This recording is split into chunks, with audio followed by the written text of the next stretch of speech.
男人只是让死去的老爹保佑自己娶个老婆，结果送外卖时竟真的碰到一位身穿婚纱的美女，对方表示只要解决追来的恶霸就嫁给他。可他根本打不过，只能呵斥恶霸滚开。怎料恶霸突然被一股无形的力量击飞，就算其他人一拥而上，也伤不到美女分毫。这可把男人惊呆了，他还以为美女是传说中的超人，可殊不知其实是他拥有言出法随的能力，不管他说的什么话都能实现。比如骂谁一句遭天谴，对方马上就会被雷劈死。因为他老爹乃是法力高深的先帝，但为了让儿子平安成长，先帝便隐姓埋名在凡间抚养儿子。结果渡劫当天，儿子以为老爹死了，直接把他肉身给火化了。还好先帝法力高深，可以重塑肉身，但在此期间元神不能离开墓地，因此每天只能跟神仙朋友在坟前打牌消磨时光。不料玩得正开心时，儿子叶凡突然来了，他只好跟朋友先隐身躲起来。而叶凡前来不单是为了祭拜老爹，还希望老爹能拯救他失败的人生。就请你赐给我几个真心爱我的女人和一辈子花不完的钱，让我也享受享受一条龙服务吧。结果话音未落，先帝的手下叶族长就收到一条密令，于是赶紧让保镖去把叶凡接回来继承大统。同时女武神、女帝以及龙女也收到了消息，他们全都是先帝的相好。得知叶凡想要一条龙服务，马上前去实现。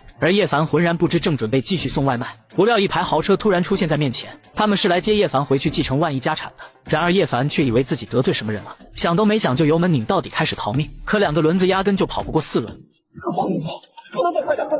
结果话音未落，电动车突然飙到300码，很快就把豪车甩了一大截。可就在叶凡庆祝劫后余生时，却不小心撞到了正在逃婚的林小姐。而她为了不被抓回去跟富二代结婚，只好谎称叶凡是自己男友。林小姐，您居然禁止不吃罚酒，那你们要怪我们了。完了，这么多人，出问题这里，哪里跑掉了？结果林小姐真的跟超人一样，瞬间把恶霸们打得屁滚尿流。不料叶家保镖突然追了过来，叶凡见状吓得转身就要跑，可林小姐却以为自己天下无敌，让他好好待着，然后撸起袖子就朝保镖狠狠打去。结果对方连根毛都没掉，只能提起裙子拔腿就跑。最后2人躲在废弃的厂房才逃过一劫。而林小姐为了不被父母逼婚嫁给富二代，于是让叶凡跟自己假结婚。起初叶凡是不想趟这趟浑水的，没想到林小姐直接开出500万，让他无法拒绝。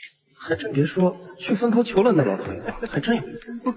行了，别在这傻笑了，赶紧把衣服换了，别给我林家丢人啊！换完带你回林家。是了。